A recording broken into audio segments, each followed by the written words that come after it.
आप सभी को मेरा नमस्कार। आज हम स्टार्ट करें class 6 geography chapter first earth as a member of solar system. जब आप रात को आसमान में देखते हैं तो आप वहाँ पर देखते हैं चंद्रमा है, छोटे बड़े तारे हैं, कुछ टिमटिमा रहे हैं, स्पार्कल कर रहे हैं, शाइन कर रहे हैं। जब हम उनको क्लोज देखते हैं ना तो देखेंगे कि जो मून या कुछ स्टार्स जो है ना वो मूव भी कर रहे हैं, वो अपनी जगह से हिल भी रहे हैं। इसी तरह से जब एस्ट्रोनॉट्स एस्ट्रोनॉट्स यानी अंतरिक्ष यात्री स्पेस में जाते हैं और वो अपनी अर्थ को देखते हैं ना स्पेस से, तो हमारी अर्थ भी ग्लो करती हुई दिखती है। आप सब यहाँ पर ये जानकर हैरान हो जाओगे कि हर दिन, है ना, डेली अगर हम बात करें कि हर चीज़ मूव कर रही है, डेली सनसेट हो रहा है, सनराइज हो रहा है ना, सनराइज हुआ in the morning and evening में सनसेट होता है, तो हमारे मन में बहुत सारे सवाल होते हैं कि ये हो कैसे रहा है, क्या मूव कर रहा है और क्या चीज़ स्टेबल है, अपनी जगह पर है। तो हम इन सभी सवालों के जो जवाब हैं, आंसर हैं, ये सब जानने के लिए उत्सुक रहते हैं। तो आज हम इसी के बारे में ब्रीफ में पढ़ेंगे। जो हमारा फर्स्ट पॉइंट टॉपिक है यहाँ पर, ये है universe, the sun, the planet, the earth, the moon, small big stars, dust gases etcetera. ये सब हमारे ब्रह्मांड में, हमारे यूनिवर्स में प्रेजेंट है। यूनिवर्स बहुत बड़ा है, इतना बड़ा कि हम इमेजिन भी नहीं कर सकते उसका साइज। तो हम यूनिवर्स में हमारा एक छोटा सा हिस्सा आकाशगंगा, सोलर सिस्टम को जो रिप्रेजेंट करता है, उसको बताएंगे। इसमें हमारे पास planets, satellites, asteroids, comets, meteors, meteorites, इन सब को इंक्लूड किया जाता है। प्लैनेट, सैटेलाइट्स, ग्रह और उपग्रह। उसके बाद हमारे पास आते हैं एस्ट्रॉइड्स। एस्ट्रॉइड्स जो हमारे खगोलीय पिंड यानी छोटे छोटे ग्रह हैं। उसके बाद हम बात करें कॉमेट्स की। कॉमेट्स को कहते हैं पुच्छल तारा, हिंदी में धूमकेतु या फिर पुच्छल तारा। मिटियोर्स, टूटता हुआ तारा, जो तारा हमें आसमान में टूटता हुआ दिखता है, तेज गति से जब वो हमारी तरफ बढ़ता है तो उसमें वो कुछ गैसेस के कारण गर्म हो जाता है, आग लग जाती है। और जो तारे हमारी धरती के एरिया में एंटर करने से पहले ख़त्म हो जाएं, उन्हें मिटियोर्स कहा जाता है। और जो धरती पर आकर गिरते हैं उन्हें मिटियोराइट्स कहा जाता है। The sun, planets, satellite, moon and innumerable means अनगिनत छोटे और बड़े तारे, इन सब को हम कंबाइन करें तो वो एक बॉडी बनाती है जिसे हम सेलेस्टियल या फिर हेवनली बॉडीज के नाम से जानते हैं। नेक्स्ट, स्पेस, जो वर्ड स्काई से रिलेट करता है उसे हम क्या कहते हैं? स्पेस।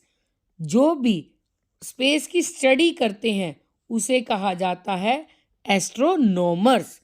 अंतरिक्ष की स्टडी करने वाले, रिसर्च करने वाले लोगों को कहा जाता है एस्ट्रोनॉमर्स। आपने कल्पना चावला का नाम सुना होगा। कल्पना चावला जो स्पेस में गई थी और वापस धरती के एरिया में एंटर करते वक्त जो स्पेसक्राफ्ट था क्रैश हो गया था और उनकी डेथ हो गई थी। ये काफ़ी साल पहले की बात है। You might be thinking that all celestial bodies glow, यानी हमने बात की प्लैनेट, सन, अर्थ, तो आप समझेंगे कि ये सभी जो है वो ग्लो करते हैं, इनकी अपनी लाइट है। बट ऐसा नहीं है। कुछ हैं जिनकी अपनी लाइट होती है, बट कुछ ऐसे भी होते हैं जो दूसरों की लाइट से ग्लो करते हैं। जो सन है वो अर्थ के नियरेस्ट है, पास है, इसीलिए हमें बड़ा दिखता है। अगर हम स्पेस से अपनी अर्थ को देखते हैं ना तो वो ग्लो करती हुई दिखती है, जबकि हमारी अर्थ जो है ग्लो नहीं करती। कभी आपने नॉर्मली आप ज़मीन पे खड़े हो, ज़मीन कभी ग्लो करती हुई देखी? नहीं। तो ओवरऑल फिर स्पेस से कैसे हमारी अर्थ ग्लो करती हुई दिख रही है? वो ग्लो करती हुई दिख रही है सन के कारण, क्योंकि हमारे जो लाइट है सन की वो काफ़ी इफेक्ट करती है, वो नियर है, तो इसी कारण जो हमारी अर्थ है स्पेस से ग्लो करती हुई दिखती है। इसके बाद अगर हम साइंटिफिक लैंग्वेज में बात करें, तो जो हेवनली बॉडीज़ हैं, इनकी जो है कुछ की अपनी लाइट होती है। जैसे कि स्टार्स, इनकी अपनी लाइट है और सन भी इनमें से एक है।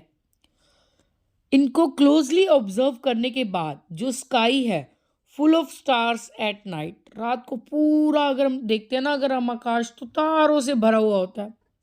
वहाँ पर बहुत सारे स्टार्स जो है एक इमेजिनरी शेप बना रहे होते हैं, लाइक एनिमल्स, ह्यूमंस, इनकी एक शेप बनाते हैं, एक इमेजिनेशन शेप बनती है। इन ग्रुप्स को, स्टार्स के जो ये इमेजिनेशन शेप बनी है ना, स्टार्स के इन ग्रुप को कॉन्स्टलेशन कहा जाता है। क्या कहेंगे हम? कॉन्स्टलेशन, तारा मंडल, तारों से बनी हुई कोई इमेज, आकृति। तो ये बहुत तरह की शेप्स बनाती है। यह आइडेंटिफाई करोगे कि ह्यूमन बीइंग की शेप भी बनती है, एनिमल की शेप भी बनती है, इनमें से ही सप्तऋषि एक है। ये एक ऐसा कॉन्स्टलेशन है जो पुराने समय में ऑब्जर्व किया गया था, एशियन टाइम में। ये एक ग्रुप है 7 स्टार्स का, जो एक ग्रेट बियर की तरह, भालू की तरह नजर आता है। ये जो सभी स्टार्स हैं वो धरती से बहुत दूर है, वेरी फार, बहुत दूर है। ये हमें ट्विंकल करते हुए, चमचमाते हुए नजर आते हैं, क्योंकि हमारी धरती और इन स्टार्स के बीच में एयर्स की बहुत सारी लेयर हैं। उन लेयर्स के कारण ही, एयर की जो लेयर्स बनी हुई हैं, उन लेयर्स के कारण ही ट्विंकल करते हुए नजर आते हैं। इनके जो, अगर हम बात करें, अर्थ से स्टार्स का डिस्टेंस किलोमीटर्स में रिप्रेजेंट नहीं किया जा सकता, क्योंकि ये बहुत ज़्यादा दूर है। अगर मैं कहूँ कि मुझे अपने यहाँ से दूसरे शहर जाना है, तो दूसरे शहर जाने के लिए मैं बता दूंगी ये 20 किलोमीटर है या 30 किलोमीटर है, तो हम एरिया बता सकते हैं। पर अगर तारों का एरिया बताना है, तारों का डिस्टेंस बताना है, तो उसे एक्सप्लेन नहीं किया जा सकता। तो इसीलिए हमने यूज़ किया लाइट ईयर। डिस्टेंस बताने के लिए, स्टार्स के साथ डिस्टेंस बताने के लिए एक वर्ड यूज़ किया गया, लाइट ईयर। लाइट ईयर क्या होता है? लाइट ट्रैवल करती है 3 लाख किलोमीटर इन 1 सेकेंड। 1 सेकेंड में अगर कहीं पर आप मान लो टॉर्च ली आपने और टॉर्च जला दी, वो 1 सेकेंड में बहुत दूर तक पहुंच जाती है। तो वही लाइट ईयर की बात करें, जो लाइट है वो 3 लाख किलोमीटर ट्रैवल करती है सिर्फ 1 सेकेंड में। जो डिस्टेंस है ट्रैवल का in a year by ray of light और on a speed of ray is called light year. यानी जब हम यहाँ से स्टार्स के ट्रैवल का डिस्टेंस जो है वो पता करते हैं इस मेथड से, तो उसे हम लाइट ईयर कहते हैं। लाइट के माध्यम से, जो इसकी स्पीड के अकॉर्डिंग जब वो डिस्टेंस कैलकुलेट करने के लिए यूज़ किया जाता है, वो लाइट ईयर कहलाता है। लाइट ईयर ट्रैवल करता है 3 लाख किलोमीटर इन 1 सेकेंड। 3 लाख किलोमीटर इन 1 सेकेंड। तो आप यहाँ से जज कर सकते हैं लाइट ईयर की डेफिनेशन कि स्टार्स कितने दूर होंगे। जब 1 सेकेंड में 3 लाख किलोमीटर जा रही है वो लाइट, तो कितनी दूर तक वो ट्रैवल की होगी, तब जाके हमने उसका डिस्टेंस कैलकुलेट किया होगा। तो उस केस में हम बात करें तो स्टार्स हमारी धरती से बहुत दूर है। कुछ स्टार्स बहुत दूर हैं, that their light reaches the earth in million of years. यानी जब उसका डिस्टेंस होता है तो मिलियन ऑफ ईयर्स आ जाता है, यानी इतने दूर हैं ये सारे के सारे स्टार्स हमारी धरती से। Light of sun reaches the earth within 8 minutes. जो लाइट है धरती तक वो सिर्फ 8 मिनट में पहुंचती है। 8 मिनट में अगर हमारे जो लाइट है वो 3 किलोमीटर 1 सेकेंड में जा रही है, तो हमारे पास तो 8 मिनट में यहाँ तक लाइट पहुँच रही है। तो वो 8 मिनट में कितने लाख होंगे? मिलियंस हो जाते हैं। तो ये जो डिस्टेंस है स्टार्स का रहता है, इसीलिए इसे हम लाइट ईयर में कैलकुलेट करते हैं, बिकॉज इनका डिस्टेंस बहुत ज़्यादा है। अगर हम कंपैरिजन करें इन स्टार्स का, जो सन है ना वो अर्थ के बहुत क्लोज है, इसीलिए इसका डिस्टेंस हम किलोमीटर में कैलकुलेट कर सकते हैं। जो डिस्टेंस है अर्थ और सन का वो है हमारा 15 crore kilometre, 15 crore kilometre. Scientist ने लोकेट किया constellation that are 200 light year away from the earth. Constellations क्या थी? अभी बताई थी आपको। कॉन्स्टेलेशंस तारों से बनी हुई कोई इमेज। उसकी बात करें तो वो 200 crore light year, 200 crore light year दूर है हमारी अर्थ से। इन कॉन्स्टेलेशंस को हम क्या कहते हैं? गैलेक्सी। जो ये तारों का ग्रुप है, समूह है, इन सबको हम क्या नाम देते हैं? गैलेक्सी। यहाँ पर अप्रॉक्सीमेटली 6000 मिलियंस गैलेक्सीज हैं हमारे यूनिवर्स में, 6000 million. Approximately 100 billion stars are in one galaxy. अब गैलेक्सीज कितनी है? 6000 मिलियन। और एक गैलेक्सी की बात करें, एक गैलेक्सी में 100 बिलियन स्टार्स हैं। फ्रॉम दिस, और इससे आप इमेजिन कर सकते हैं कि ओवरऑल स्टार्स कितने होंगे। A part of galaxy that contain a million stars and planet is known as Akash Ganga और मिल्की वे। ये जो हिस्सा है ना गैलेक्सी का, जिसमें मिलियन स्टार्स हैं, प्लैनेट्स हैं, इन सबको हम आकाश गंगा या फिर मिल्की वे के नाम से जानते हैं। मिल्की वे का एक हिस्सा जिसमें 8 प्लैनेट्स हैं और सन है, उसे क्या कहा गया? Solar system. मिल्की वे का सिर्फ एक हिस्सा जिसमें आपको 8 प्लैनेट्स और एक सन मिलता है, उसे हम किस नाम से जानते हैं? सोलर सिस्टम के नाम से जानते हैं। तो हम स्टडी करते हैं आगे सोलर सिस्टम के बारे में। सबसे पहले हम ये जानेंगे कि प्लैनेट क्या है। What is a planet? जो वर्ड प्लैनेट है ना, वो ग्रीक लैंग्वेज से, ग्रीक भाषा से लिया गया है, जिसका मतलब होता है मूव करने वाली चीजें, ऐसी चीज जो अपनी जगह से दूसरी जगह पर मूव कर रही है। और जो प्लैनेट्स हैं वो सॉलिडिफाइड गैसेस बॉल, यानी जो गैस है ना वो जम गई और एक बॉल के रूप में है, इस तरह की उनकी शेप रहती है। एंड वो मूव करते हैं अराउंड द सन, सन के चारों तरफ एक प्रॉपर पर्टिकुलर डायरेक्शन, यानी सन के इस तरह से इनका अपना एक पाथ होता है जिस पे वो रेगुलर मूव करते चले जाते हैं। बहुत सारे प्लैनेट्स ग्लो करते हुए दिखते हैं, वो सिर्फ रिफ्लेक्शन होती है सनलाइट की।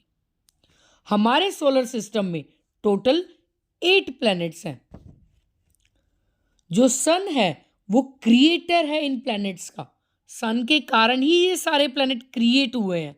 इन प्लैनेट्स का जो नेम दिया गया वो ग्रीक, यानी जो ग्रीक देवी देवता हैं उनके नाम पर दिया गया। और इन सब का साइज भी एक ही नहीं है, इन सभी का साइज जो है वो भी वेरी, यानी अलग अलग साइज है। तो यहां देखिए, ये हमारे जो है वो 8 प्लैनेट्स हैं।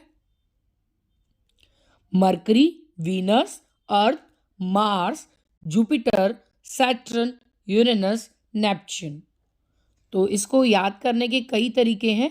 हम इसको याद करते हैं in short MVEM J sun, MVEM J sun, Mercury, Venus, Earth, Mars, Jupiter, Saturn, Uranus, Neptune.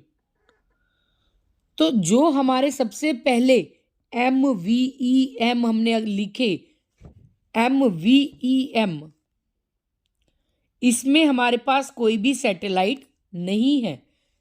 MV, इसमें कोई भी सैटेलाइट नहीं है, कोई सैटेलाइट इनके अंडर नहीं आती इस ग्रह में।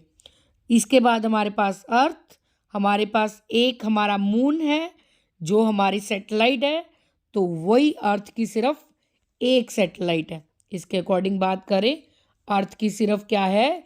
एक सैटेलाइट है, एक उपग्रह है। उसके बाद मार्स, मार्स के पास हमारे पास 2, जुपिटर के पास 63 और सैटर्न के पास 47, यूरेनस के पास अर्थ एंड नेपच्यून के पास 13। आप इसको 2 चीज़ों को याद कर सकते हो जिनके पास बिल्कुल नहीं है। MV no satellite, MV no satellite. And बात करें अर्थ 1, हमारे अर्थ की बात करें ओनली 1। और उसके अलावा आप याद कर सकते हैं जो सबसे ज़्यादा किसकी सैटेलाइट्स हैं, जुपिटर की 63। और इनके साइज के अकॉर्डिंग अगर हम इन्हें रखें तो वही हमारे फॉर्म रहेगी। इसका साइज ये देखिए इन किलोमीटर्स में ये साइज एक्सप्लेन करता है। और हमारा जो साइज के अकॉर्डिंग इनकी बात करें तो J sun, Jupiter, Saturn, Uranus, Jupiter, Saturn, Uranus, Neptune. According to size इसका साइज बड़ा है, ये उससे छोटा, ये उससे छोटा और ये इनसे छोटा। जो लाइन ड्रॉ करते हैं पॉइंट्स के बीच, जो लाइन ड्रॉ करी जाती है centre of a circle through the points of circle in opposite direction, उसे क्या कहते हैं, डायमीटर। आपने मैथ्स में भी पढ़ा है, सर्कल के सेंटर में अपोजिट डायरेक्शन में जो ये लाइन हम ड्रॉ करेंगे इसे क्या कहेंगे हम, डायमीटर।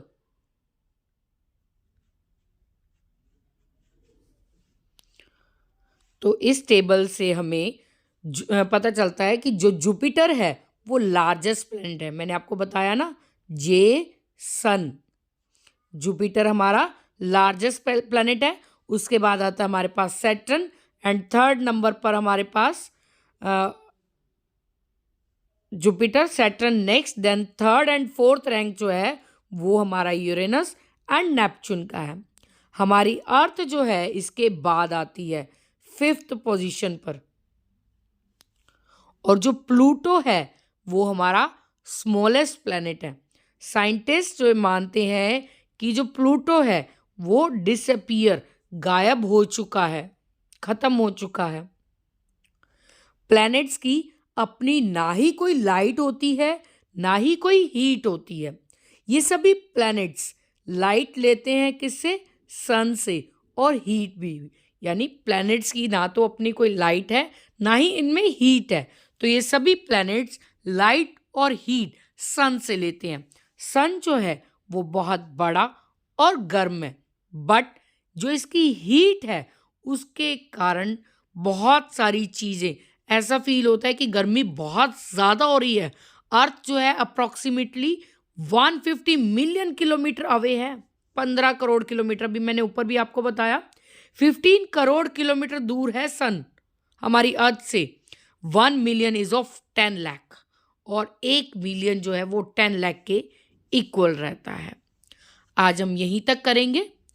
अगर आप सभी को ये वीडियो पसंद आई हो तो प्लीज़ लाइक, शेयर और सब्सक्राइब कीजिए।